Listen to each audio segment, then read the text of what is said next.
Right. Well, welcome to Home Office Hours Live, everyone. Thank you so much for joining us today. If this is your first time joining us, Home Office Hours Live is a series of live discussions that we've put together on timely topics. We'll be featuring guest speakers as well as our very own Vistaprint team members. We know that small business needs have changed and we wanted to help. So we put this series together as a way for us all to connect when we're spending a lot of time working from home these days and we're dealing with various challenges. And we have put together a great panel of specialists for you today. We're going to be talking about preparing your brand for a comeback. So I'm going to pull my screen down and I'll pull the panelists up and I'll give you all an introduction. All right, so we have here with us today Jeffrey Shaw, who is a brand consultant. Jeffrey, can you give a wave to everyone? Hey everyone, thanks Corey. Hey, thank you for joining us. We also have Anne Beall, founder and CEO of Beall Research. Anne, can you give us a hello? Hello, everybody. Hello, thank you. And we also have our own Rich Jones, a copywriter here at Vistaprint. Rich, can you? Hey everyone. Thank you. So what we are going to do today is talk a little bit about preparing your brand for a comeback and a couple of housekeeping items before we jump right into that. So we will take questions at the end of the session, but we absolutely want you to feel free to submit those all throughout the session. So please do submit your questions using the Q&A button at the bottom of the screen if you're joining us via Zoom. We know that a lot of you are joining us via Facebook Live. So if you've got a question, just add it to the comments there and we will receive that in the Q&A in Zoom as well. And as far as recordings go, if you have signed up for this webinar via Zoom, we'll send you an email afterwards with a link to the recording. But if you're joining us on Facebook Live, you'll be able to find this recording on our YouTube channel afterwards as well. So let's jump right into it. Rich, I would love to start with you. Can you set the stage for us? What are we hearing from our customers here at Vistaprint? What are they facing? What kinds of challenges? What sorts of actions are they taking to step up to those challenges? Sure, Corey. So as a copywriter team, we rely on quite heavily as a customer insights team. And they work closely with our customers to understand the challenges that they're facing in running their businesses and what we can do as a company to support them. So the customer insights team during April and the first half of May, they've been in regular contact with 10 small business owners across the US and the UK, just to gauge how they've been feeling throughout the pandemic. And these people range from online entrepreneurs to those with bricks and mortar businesses. And their responses are used as a proxy to get a better understanding of how small business owners are feeling in general. And what they've told us is that 60% of the people that the customer insights team spoke to have successfully adapted their business to the current situation. And most plan to continue with the approaches that they've implemented during this time after the recovery stage as well. So how are these businesses adapting? So for a start, they're refocusing their products or service offerings. That might be, they can't do physical classes, they're taking their classes online. They might have switched to offering deliveries, or they may be offering curbside pickup.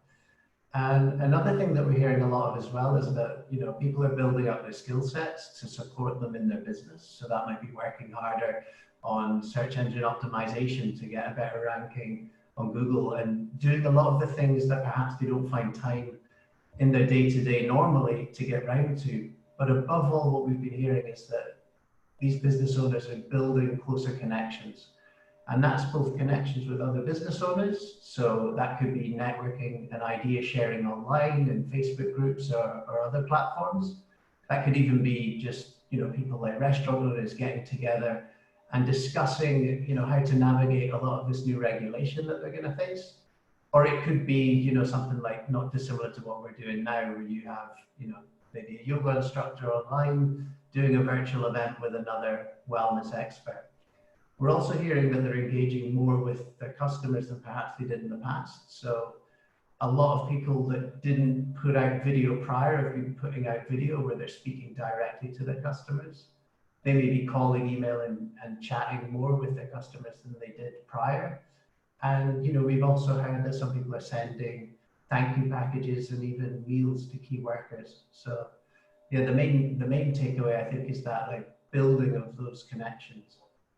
That's great. It's really encouraging to hear that percentage that so many have adapted because it's really a necessity now. We know things are definitely going to change, but they aren't going to go completely back to normal. They're going to go to a new normal. So adapting is really something you absolutely have to do right now. So Jeff, how do you think business is going to look in that new normal? So, I think what's important about this conversation we're having today is, for one, is that there's no fine line here, like the other side. So I think people need to understand, like, the consequences of this will be felt, hopefully, in positive ways as well for years to come. So it's not we need to get on the other side, which is why I think this is such an important conversation for small business owners to know that there's adjustments and changes, 60%, as Rich said. We need to get everybody to 100% and know this is for the long haul. But I think in order for us to understand how our businesses are going to look, we need to first understand how the lives of the people we serve have changed. So in any crisis like this, people's values change. What they valued tremendously 3 months ago, they may no longer value at all.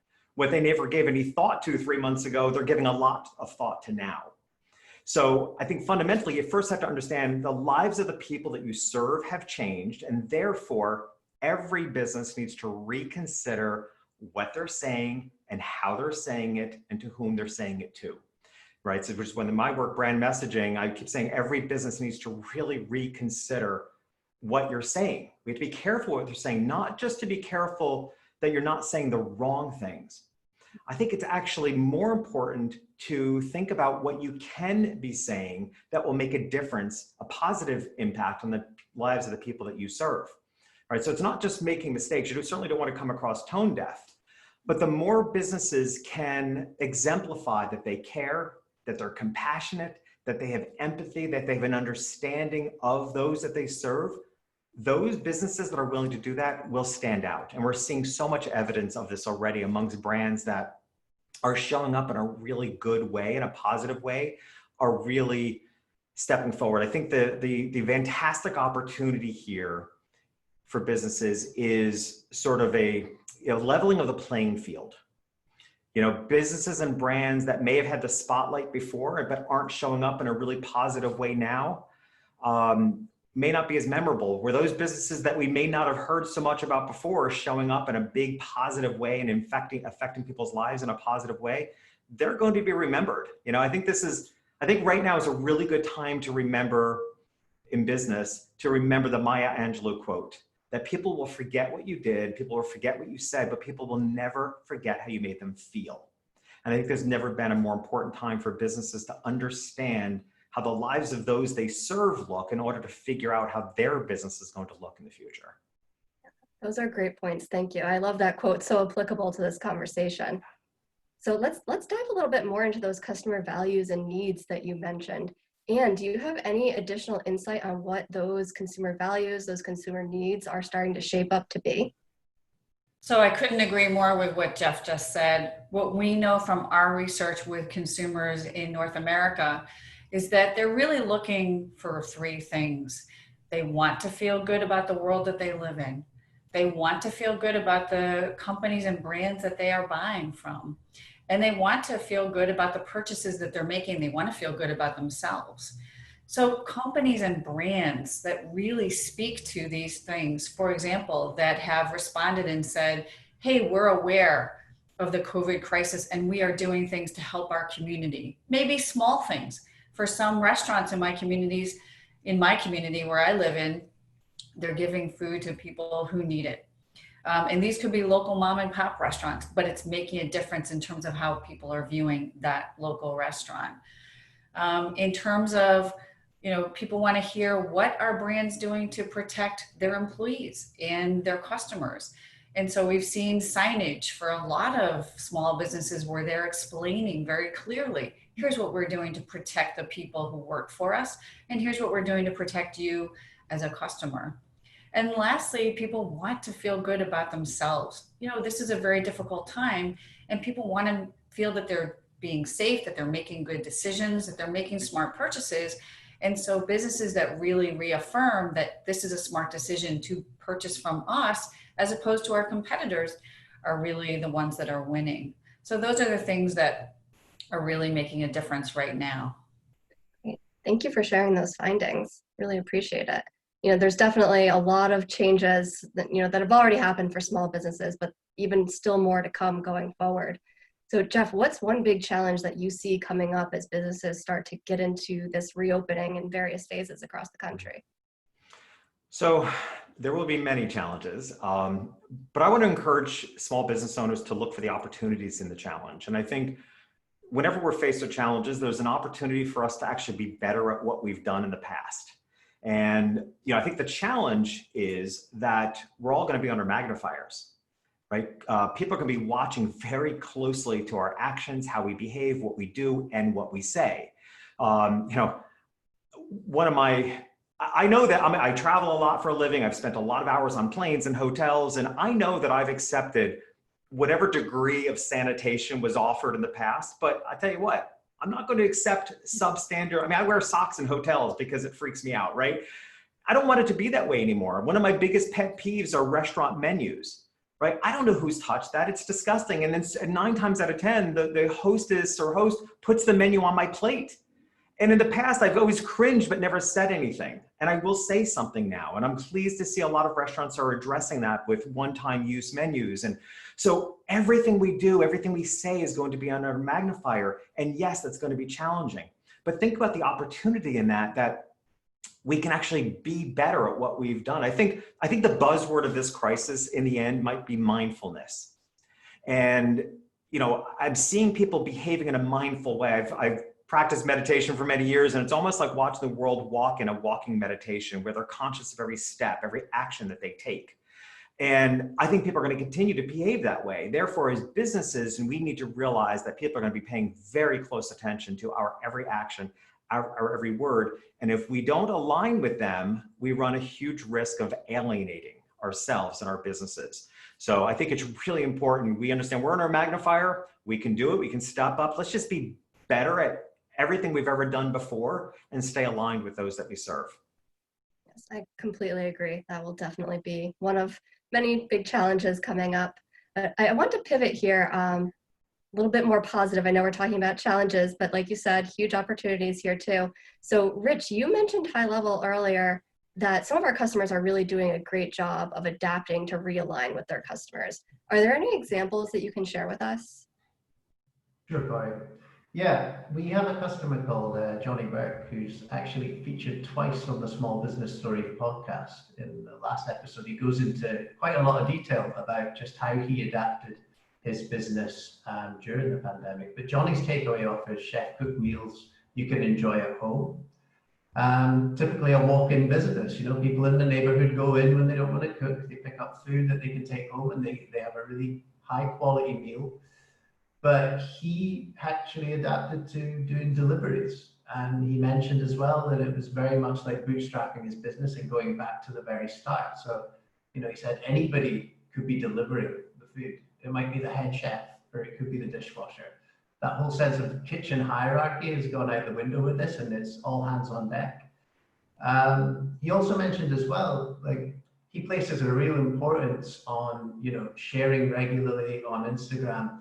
And he said, they've adapted massively the style of photography that they're doing, whereas in the past they would never have cleaning products in the background or anything like that. But it's such a concern for people now, like as Jeff pointed out, like sanitation and like hygiene protocols. So that's something they've started to share as well and letting people know and communicating what they're doing. He also, at the height of the pandemic, he started something called Feed the Frontline, where his customers could donate meals to frontline workers when they were ordering their own food for delivery. And another interesting thing that he did was when you visit his website, johnnystakeaway.com, the first thing that you see is actually Johnny's Pantry, where he started to sell or provide customers with temporarily scarce staples. So yeast, butter, disposable gloves, dry pasta. And I think he's a really interesting case of somebody that's adapted, well to the crisis. Thank you for sharing that. It's really good to hear stories like this. Very heartening, I think, and very encouraging for others who are going through those same types of massive changes. So Anne, can you tell us what you've seen in terms of how consumers are feeling and how are they responding to these successful pivots? So we know from our research that consumers are overwhelmingly feeling anxious and fearful. We know that 2/3 of people have been negatively affected financially because of COVID. A third of people have not been affected, but we've seen a lot of people have been laid off from a job or furloughed, or they've actually seen their assets take a hit. So they are anxious, they're nervous about the economy. But we also know, interestingly, and this is kind of the good news piece of this, we asked consumers, are there companies out there or brands that are making you feel better? And we learned that 72% of the people we surveyed said there is a brand out there that's making me feel better.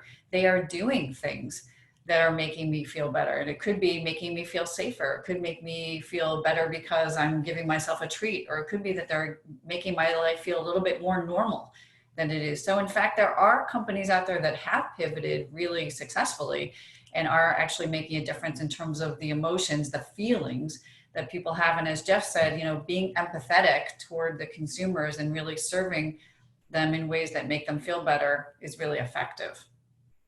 It's great. Thank you. I think, it really all comes down to we've all got a new perspective right now, and businesses need to have a new perspective as well. So Jeff, you have a 5-step plan for shifting your brand's messaging to this new perspective. Can you talk us through the high points of that? Sure, and I love Anne's points, and I have to say Oreos is making me feel a lot better these days. Like their ad campaign is just brilliant. Have some fun with Oreos. So how encouraging that 70% feel that there are brands that are making them feel good. That's awesome. So yeah, I do have a 5-step process that I think can help small business owners kind of unpack and figure out how to recover from this. So step number 1, which you alluded to, is you have to understand the perspective of your customers and where they're coming from.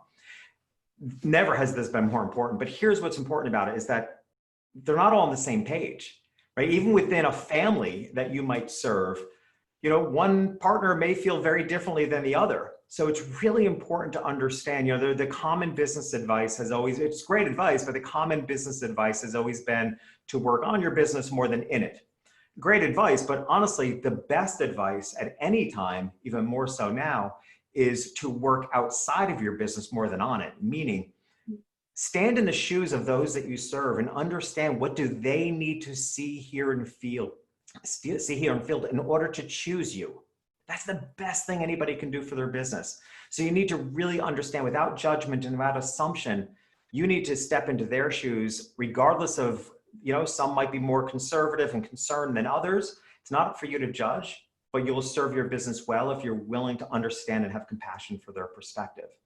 So that's step number 1. Step number 2, what I think and believe one of the most emotionally charged human emotions is the feeling of familiarity and comfort, right? And people are going to be seeking familiarity and comfort more than ever, right? There's a reason food is called comfort food, right? Because it's the same thing over and over again. It triggers emotions of familiarity. So you want to understand, and in your own business, be it online or brick and mortar, how can you create more comfort for your clients? How can you put their concerns at ease so that you're meeting them where they are and making them feel far more comfortable? And I think one of the ways you can do this is business owners, we often forget that we're also consumers. So look at how you feel. And what do you need to see, hear, and feel in order to step forward? I'm here in Miami. I look out at all the cruise ships docked in the port, and I think, what on earth will they have to say to ever get me on a cruise ship again? Other people might be ready to jump on board, but for me, they got a lot of explaining to do before I get back on a cruise ship, right? So it's meeting people where they are. Step number 3, and this is so important, I think, during this time, is how does your business need to adapt from your old processes and systems that may or may not work anymore, right? Look for new ways of doing business that, quite frankly, you may think are impossible, you may think are challenging, but I will challenge you to say, I think most businesses, when they adapt, there's a huge win-win in almost all cases. I'll give a real quick example. So in 2008, 2009, thereabouts, when the economy took a big downturn, I was full-fledged 100% portrait photographer for affluent families. Most of my clients were Wall Streeters. For those that still had a job, which thankfully most of my clients did, they were now working the jobs of 2 or 3 people. And what I realized is that my business had to adapt because they no longer had the time. Where prior to then, I required that, you know, moms and dads came into my studio to make their portrait choices. That was now impossible. And it wasn't actually respectful of their time. And quite honestly, I realized that I wasn't really respectful of my own values, because as a family portrait photographer, it didn't seem to make sense anymore that I was taking mom and dad out of the home in the very little time they had with their kids. So I adapted my business to online galleries and screen share meetings to make my sales, completely against all the advice of what was taught in the industry, right? Because we were taught that you need to have control of the sales environment. My sales increased, and 2 years later, I was able to close down my brick and mortar studio, saving $50,000 a year in rent because it was no longer needed, because I was able to bring everything online. So I challenge businesses deeply to look at every touch point and process and system in your business and ask yourself, how can you do this differently? How can you do business today that's more aligned with your customers' values and needs? And I'm willing to bet that you'll probably find a better business on the other side of it for yourself. Number 4 is you have to look at the economic realities of what's going on. So, but I want to caution everybody to not jump to conclusions that everybody's going broke, or that everybody needs a discount, or that you should rush to lower your prices, because those can be very dangerous things to do in business, because it's really hard to recover, particularly if you've expressed through lowering of prices that you're desperate. What I will encourage you to consider is how you can remove the obstacles to get people the points of the ports of entry. You know, is it that the price is too high, or is it the payment? Right. So I think one thing businesses can do is look for alternate ways in which people can enter your business without even affecting your price. Maybe it's offer a payment plan. Maybe it's extending payments. I know I personally have gotten a lot more flexible in the way that my clients pay. I also think an important thing you can do, which is aligned with today's business psychology, is to give your customers power in how they pay. So one of the things I did, which I thought was very clever, I have a particular program in my business that's several $1,000s. And I gave new clients an opportunity. If they engaged in those services, they had until the end of the year to pay. It's only an 8-week program. So, but I gave them to the end of the year to pay. So, because what I realized is that if I gave them power, if they signed up earlier, they could pay less per month over a longer period of time. But if they waited longer, they'd had to pay more over a shorter period of time. I gave them power to make their own decision. I didn't change the price. And I think that's an important part of pricing. Don't jump to any conclusions that your customers don't have money. Raise the value of what you do. Make them see the value even more without changing your prices, but then make it easier for them. And then lastly is to consider the brand messaging. Every single word that you're saying. You know, there are some words that may just seem gross today. I actually, I gave somebody on social media a little bit of a hard time the other day about using the terminology, hey, all the mom and pop businesses are opening. And I'm like, and what about the mom and mom businesses and the pop and pop businesses, right? You know, everything we say, because you want to be inclusive today. So I think it's just paying attention. We get so caught up in repetitive language that things have changed now. So you have to pay close attention to your repetitive language and just, you know, tap deeper into their values. And just be careful with the words that you use. So those would be my 5 steps. This is great advice. Thank you, Jeff. Anne, you've done some complementary research, you know, right in the same vein about consumer needs. Can you tell us a little bit about that? Absolutely. So interestingly, all of the points that Jeff referenced really do translate really well to what consumers are telling us in terms of the needs that they have right now.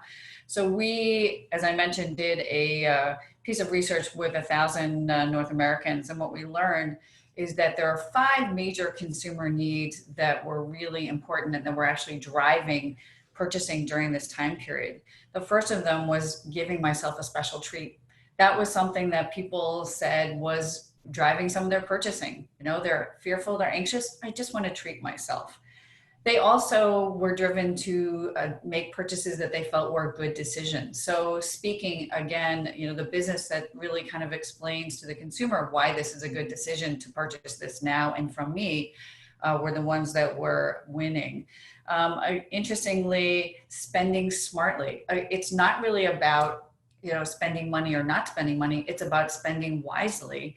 And so consumers are saying, look, I don't have a problem with spending money, but I want to make sure this is, as you know, Jeff said, a good value for the money for me. Interestingly, having some level of control. I think McDonald's is kind of an interesting example of this, where they have McDelivery and their communications say, look, we're closed right now, but we can actually bring McDonald's to your home, and your home will be a McDonald's. You'll be the local McDonald's. That's a good way to kind of make people feel there's some normalcy there. And it also gives people a feeling of control. I can still have my, my Big Mac and my French fries that I love so much. And then the last thing that we saw was that consumers are very motivated to purchase when they feel that this is something where they're taking care of themselves. And so again, things that really kind of speak to these 5 needs are the things that are driving purchasing, and brands that actually are speaking to help consumers fill those needs, I think are very, very effective right now. One thing that I want to say though is that there really is a balance, and that businesses need to serve their interest, and they need to take care of themselves. They need to provide that product or service that they're really passionate about, but they also want to speak to consumer needs as well. What I think is important is that you don't go too far in one direction or the other. One example I have is a very large online furniture retailer getting in touch and saying, hey, we have work at home stuff. We have lots of work at home stuff, and we know you want to buy our work at home stuff.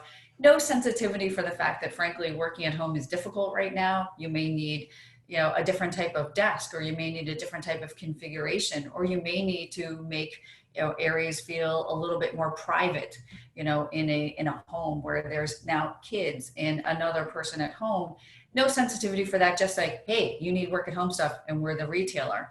So yeah, clearly very good at speaking to their self-interest, but not good at speaking to the consumer interest. On the other hand, we have businesses that are, oh, let me speak to your needs and let me talk to you about the emotions here. They can be a little bit overboard and can be almost pandering. So it's really important to strike a very fine line between, yeah, I have a product and service I'm passionate about, I want you to have. I also know that you have some special circumstances and some new needs right now that I want to speak to. Consumers want to support businesses, businesses want to support consumers. And so if you can kind of strike that balance where you serve the business need and the consumer need, that is in fact the brand that is going to win right now. Thank you for pointing that out. I couldn't agree more. That balance is so important always, but especially now, for sure. So Rich, you're a copywriter. So from the perspective of a copywriter, do you have anything to add here about what businesses should be thinking of when they're developing that updated messaging, especially when it comes to the specific words that they're using right now? Sure. I think obviously there's a lot of new rules, regulations, restrictions, and with that, it's easy for that kind of strict, authoritative, instructional language to creep into everyday use.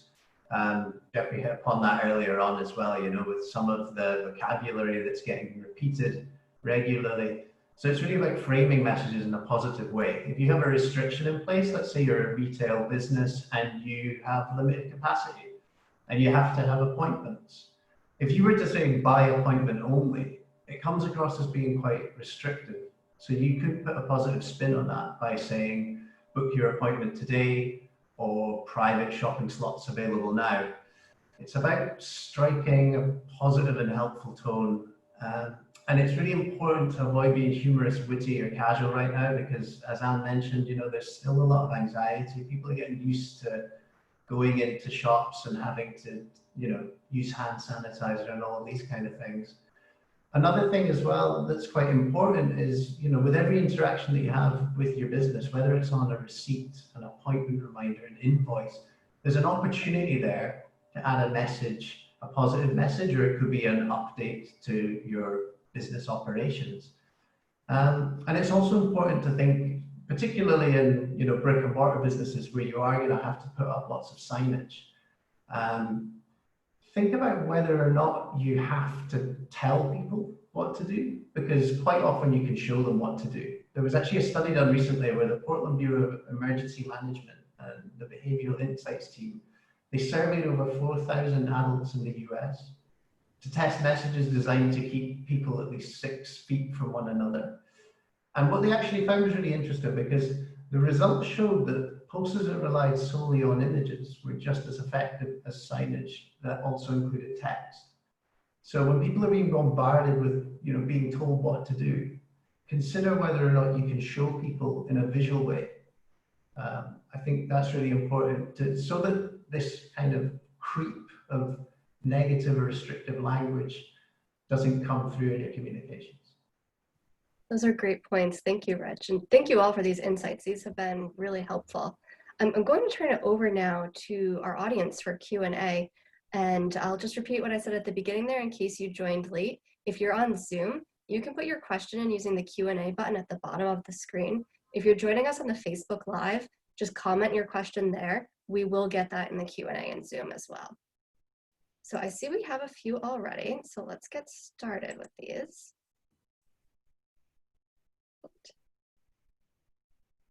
So building on what you were just speaking about, Rich, are there any specific words that we should definitely not use in our brand messaging anymore? Any thoughts on that? Sure. I think one word that I would definitely say you should exercise caution is novel. Has long been, a common word with regards to innovation and new products. It's probably not a good time to use it now.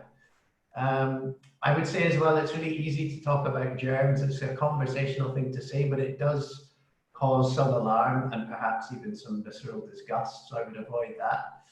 And I think as well, just exercise caution when using COVID-19, coronavirus, social distancing, because people are probably already starting to feel quite fatigued by hearing these, and they probably don't need to see those words in the context of why you're doing something in your business. So if you can leave them out as much as possible, because I certainly think that people are starting to feel fatigued by seeing that and hearing that constantly. I think so. And Jeff, I know you had mentioned a couple as well when we were speaking before. Yeah, I think just, using the word viral, be a little more careful of that today, right? Because it has a different context. But I think, Anne made a great point about the balance, which without a doubt is difficult, right? But on one, you don't want to sound tone deaf. So, be careful not to be rah, rah, rah when that's not the mood, when that's not the vibe. But on the other hand, you don't want to pander, as she said, but look, also pay attention how quickly it changes. I know a phrase that started to get under my skin, and I'm willing to bet I'm not alone, is we're all in this together. It's like, are we? Because boy, I see a lot of people that aren't at the same place that I am on this issue, right? So earlier on in the pandemic, that seemed to work. We're all in this together. And I get the spirit behind it, but it has a little bit of an edge to it now. So you might not want to be using that phrase, but rather speak from your own individual perspective and what you want to share individually. As a professional speaker and having switched from stages to virtual, one of the points that I keep making to my fellow speakers is that the biggest change for us is that we're no longer speaking to an audience of masses in front of us. So you can no longer speak in terms of masses, you need to speak to the individual. So when I'm doing a virtual presentation, it's, how are you today? Because the person receiving that message is alone. They're an audience of one as far as they're concerned. And I think as businesses, we need to look at our messaging that way too, right? We're probably not as effective if we're acting like we're speaking to the masses, but to understand the intimacy of what the world looks like today, and that you're speaking to people, probably a smaller audience in a more intimate atmosphere, and to change your language a little bit more so it feels more intimate to them. That's great advice. Thank you.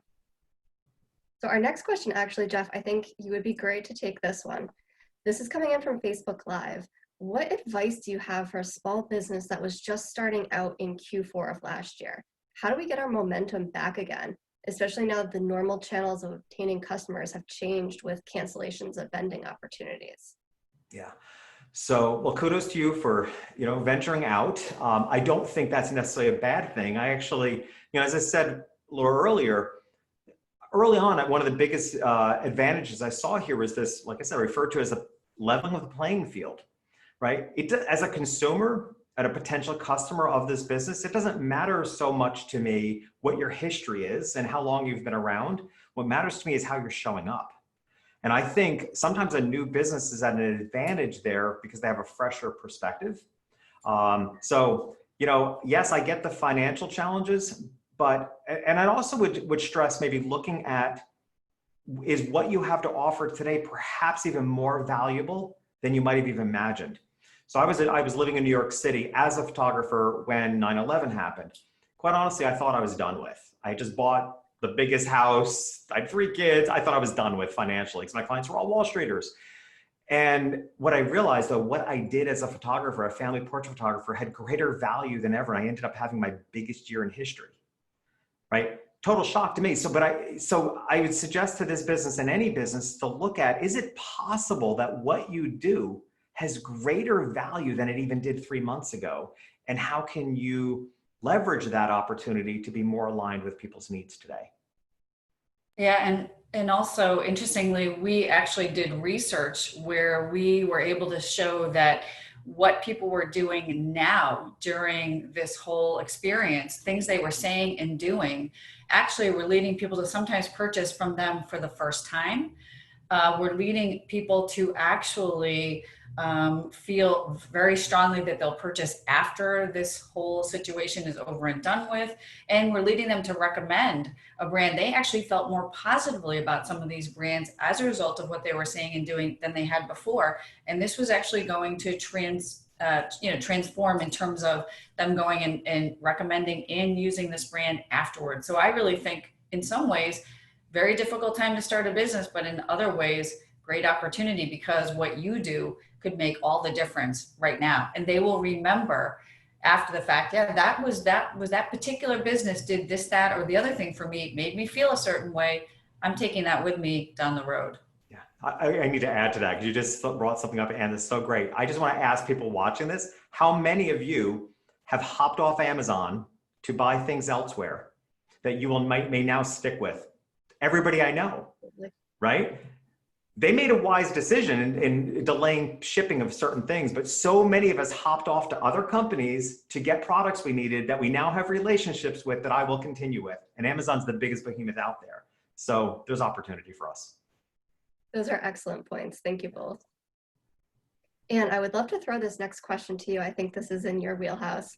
Is it okay to reach out to my customers to directly ask about how things have changed for them and what they want to see from my business? Oh, absolutely. I think that is a great thing to do. I think it's always great to reach out to customers as a person who does consumer research for a living. We are surprised at how often people say, gosh, I've been wishing I would hear from you. It's nice to actually have you ask me what I want. So yes, I would absolutely reach out to customers and say, hey, new situation, new needs. What is it that you're looking for differently, and how can we meet those needs? Absolutely. Jeff, do you have anything to add there? I know a lot of your points were around putting yourself in your customer's shoes and really understanding what they want. Would you also recommend reaching out directly to find that out? Oh my gosh, 100%. Like, it's something I've always done in my businesses is to reach out and have personal conversations. And as a measure of that, one thing I did a couple of years ago, so, I have a pretty sizable email list, and I was always careful not to email my friends because I didn't want to bother them. They're not going to hire me and they don't want to hear my stuff, right? So I never emailed my friends until a couple of years ago. I realized that if I want a business where even the people on my database feel like a friend, that I should treat them as such. So I added my friends back onto my email list so that I could consciously know how frequent to email, what's the content, like how would the people closest to me feel about that? And what I discovered in myself, which I think is probably true of a lot of us, which Anne just alluded to, I realized that I wasn't actually emailing enough. And I thought, think about how it feels to a friend if you're not in touch with them enough. We so often worry about reaching out in person, being in touch too often.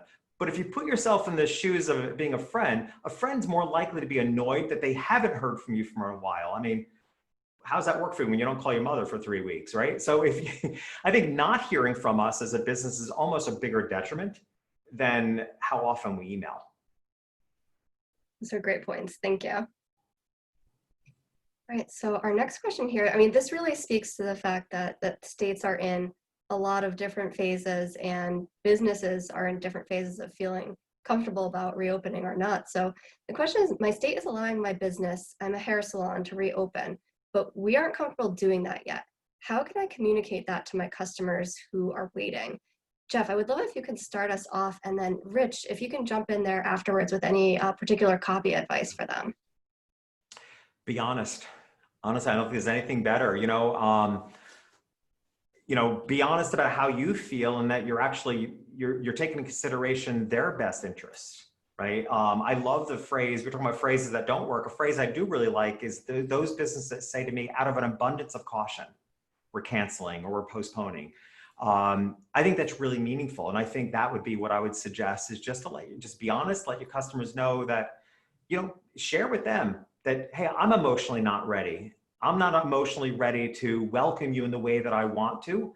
And therefore we're choosing to wait a little longer. Is there something else you can do? Or, ask them for their patience. But, I think it's also time to take care of yourself and realize, I think if you shared honestly, you'll probably find out more people are probably aligned. I haven't gotten a haircut since the end of February. I'm not stepping in either, right? So we're all, like I said earlier, we're all in a different place. I completely agree. I think it's just, the copy advice I would give is just make it clear and transparent. And a good tip is, if you're writing something, say it out loud, because we tend to write words that we wouldn't say in person. And that kind of communication, you need to treat a written message in the same way you would treat a phone call. So you would just let the person know that, right now you don't feel comfortable, with that level of proximity to customers, and nobody's going to begrudge you for that because everybody understands it. I think it's just really, really important that it doesn't feel like a crafted and considered message. It's just an honest response.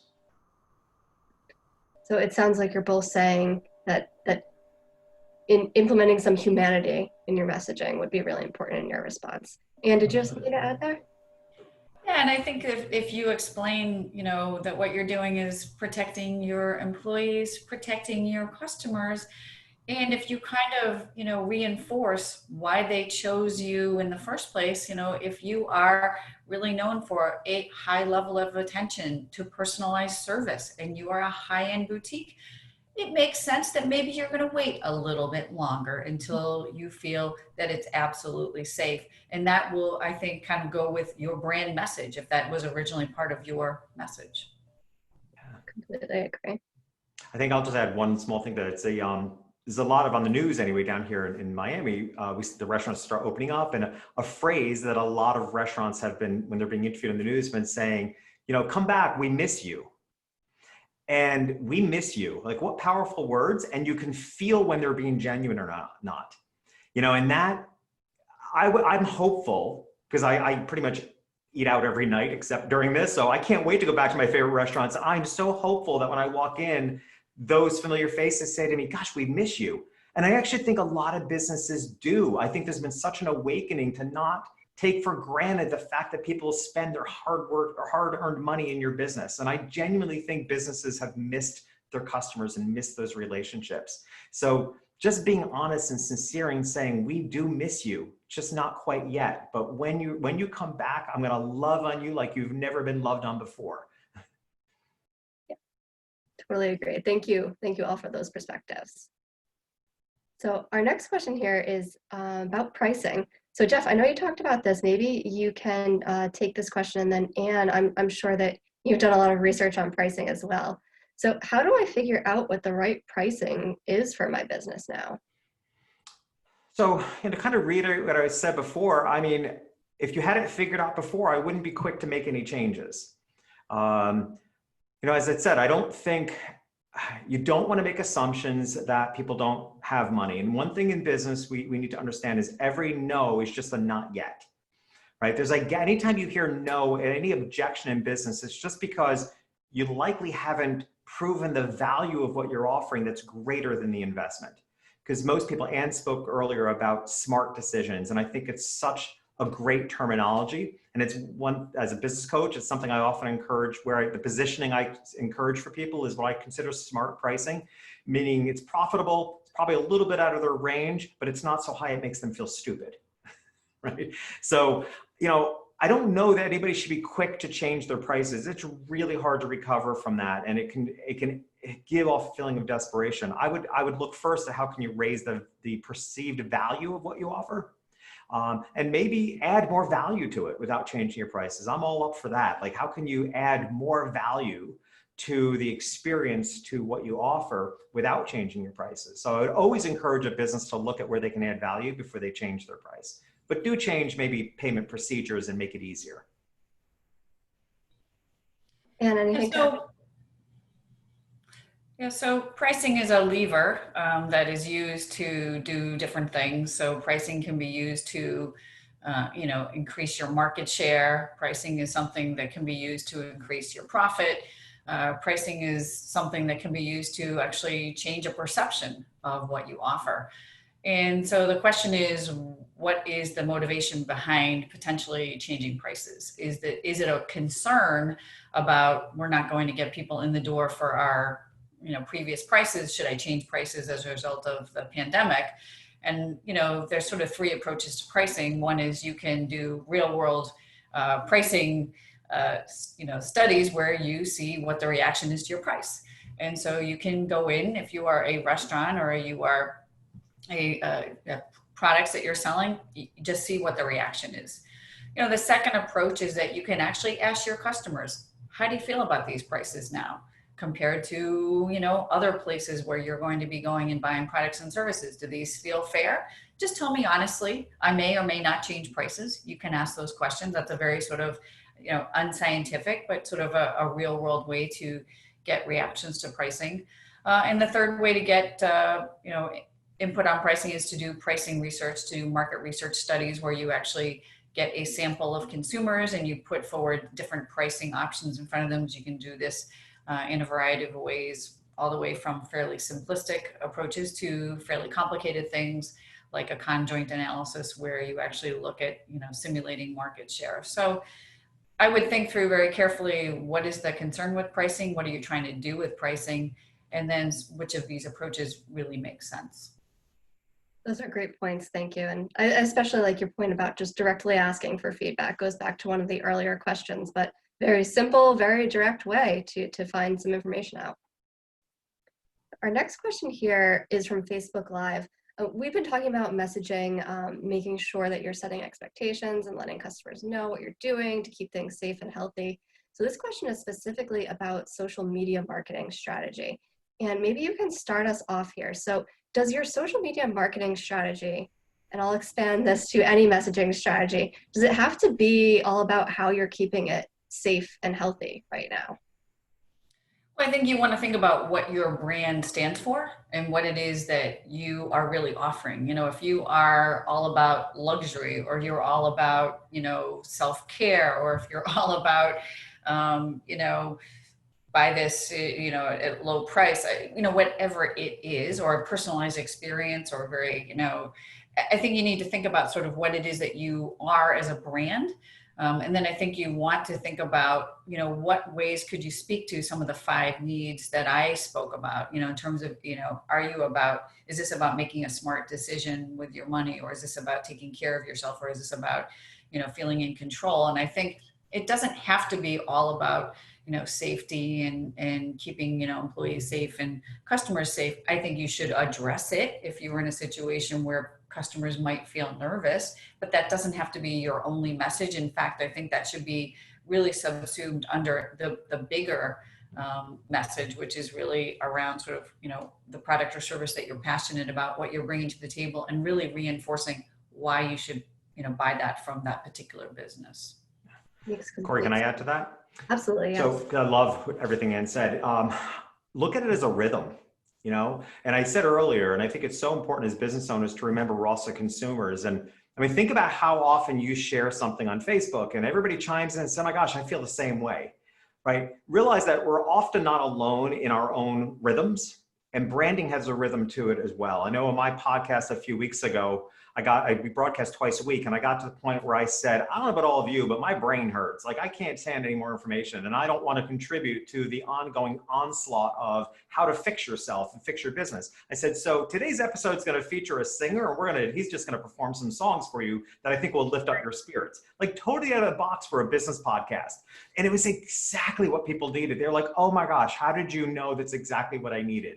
Right? There's a Christian singer and rock and roll style, just perfect.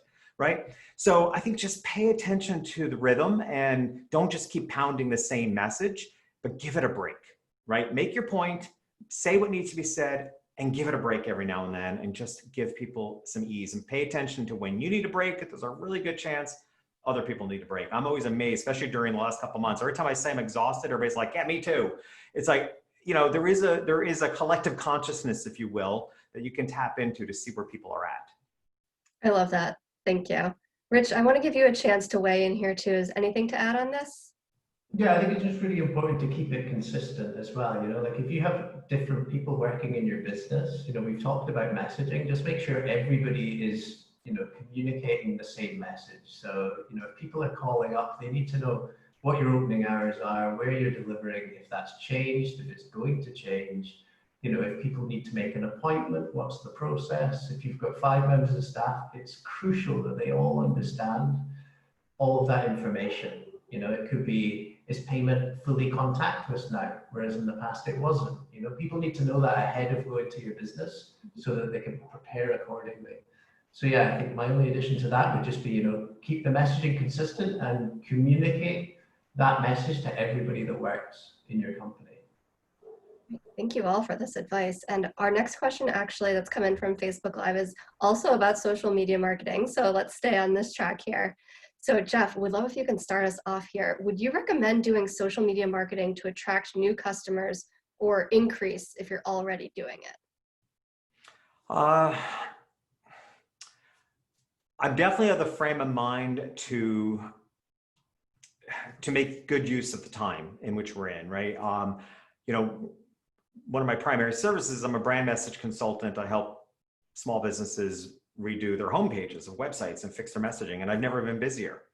So I've been so proud of the people I worked with who said, I'm going to step up and actually work on my business more than in it, because so much of the rest of life, we get so caught up in our business. So I actually think, and early on in the pandemic, when I was still allowed to go for long walks in Miami, I remember really early on in the crisis seeing 3 restaurants that were already forced to close down, but 3 restaurants gutted and under renovation. And I was so proud of those business owners, like, good for them, like, break down the house now because you can't have customers in here anyway.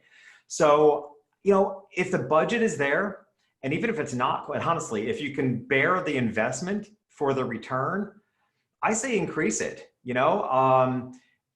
Paying close attention to what the habits are of your audience, those that you serve. Let me just put that caveat, because I don't want to see people waste money. But so, for example, the world of podcasting, research shows that overall podcast listenership is actually really down. You wouldn't think it would be, because we think people are home.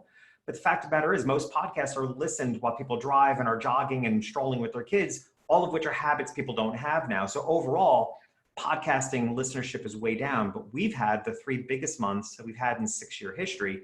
But because we've been really careful about the content. So when it comes to whether you're going to increase and invest in any investment in your business, particularly social media, before you waste the money, make sure that do the habits of your audience align? Like, are they more likely to see it? Or are they moms that are homeschooling and maybe they're on Facebook less, so it's not the best time to increase social media. So pay close attention to the real life scenario of the people that you serve. And if it checks the box that it's a good time, then I say invest, because people are listening right now in a lot of ways that maybe they weren't before. That's great advice. Thank you. So I just want to call out, we have about 6 minutes left here. So I'll take 2 more questions, and I'll turn it over to the panelists to share their final thoughts. So our next question here, definitely a difficult one, and I'm sure so many businesses are struggling with this right now. If you do not have sales, how do you make up the loss of being closed for 2 months? Anne, can you share some thoughts on that? Yeah, I think a lot of revenue is down for a lot of businesses. Obviously, if you can apply for the SBA loan, please do so. I know that there was another round of funding there. We have in our business, our revenue has been down, but we've been basically plowing all of our energies into, creating new products for when things come up. We've been trying to invest in things that potentially, can be revenue generators when the economy sort of starts up again. It is difficult to make up the loss, but I think, some amount of planning and some amount of efforts to either, provide your product or service, in a way that maybe you know, frankly, you know, it's perhaps a little bit less expensive or a little bit smaller version or whatever it is to try and make up for that loss. And then basically to have things ready when the economy opens. That's my best advice. Great, thank you. Jeff, anything to add to that there? You know, I think, you know, you can't, it's hard to make up for lost time, but you can make an attempt to make up for lost revenue. So I think one thing is letting go of the months that have been lost because you can't make up the time. But you can make a dent in making up the revenue, either with the introduction of new services. I know some businesses that are down 50% right now. And I've said to them in some comfort, I think you'll probably end up being about 30% down. Because so I'm allowing room for some recovery, either because the volume is going to pick up when business comes back around again, or the introduction of new products. So I think it's realistic to think most of us are going to be down. Again, I'm a professional speaker. Every event I've ever spoken is canceled, right? So is revenue going to be down? Sure. The key is it down more than you can withstand? And I think, you know, letting go of expectations. I did a podcast recently on, you know, the downside of plans. Like we need to, you know, we all went into 2020 thinking this is the year of new vision and clear vision. And it was like, yeah, how did that work out? Like all those plans are thrown out the window. That we don't live in a time where long-term planning is really very effective. I refer to it as just follow what's unfolding. Like what are the opportunities that are right in front of you? And I think if you embrace the idea of embracing the following what's unfolding in front of you, I think you can find some opportunities to make up some of the revenue. You can't make up the time, but I think you can make up some of the revenue. Thank you both. So our last question here, this is a little bit of a different one. This is for you specifically, Jeff. What camera do you use, especially for on-location work? I'm an award-winning travel photographer and writer who's now pivoting to provide photos for my articles, and I want to upgrade my equipment, so I'm being nosy. That is really funny. That is really specific. So I use a Canon EOS Mark II. So I'm behind a couple of editions, which is not unusual for me. I'm never an early adopter. Like if something works for me, I'm not quick to change it. So there you go. That's the camera I use. And oddly enough, you know, I still do very little photography, not nearly as much as I used to. But the fact that my whole speaking life has turned virtual, I get to pull out all my professional equipment again and the cameras and the lights, and I'm having a blast. So there's, again, an opportunity in an unfortunate situation. And quite honestly, I've been able to differentiate myself as a speaker because most speakers are having a really hard time adapting to virtual. And I'm having the time of my life and actually creating a look that they can't because they're all using webcams. You know, under normal set of virtual keynote presentation, I'm using a long lens DSLR capturing the skyline of Miami out my windows. It can't be replicated with a webcam. So, you know, challenges can offer an opportunity to differentiate yourself too. That's awesome. Thank you so much for sharing that. Sure. Right, so we are going to wrap it up for today. We just have one more minute here. So we like to end these sessions by asking the guests for what their one final takeaway is that they would want the audience to walk away from this discussion with. Anne, can you start us with yours? Sure. You know, I was told by my father when I was quite young to look at everything that happens to you as an opportunity. And those are words that I very much live by and words that have helped me through hard times. I look at this situation as one of an opportunity for my business.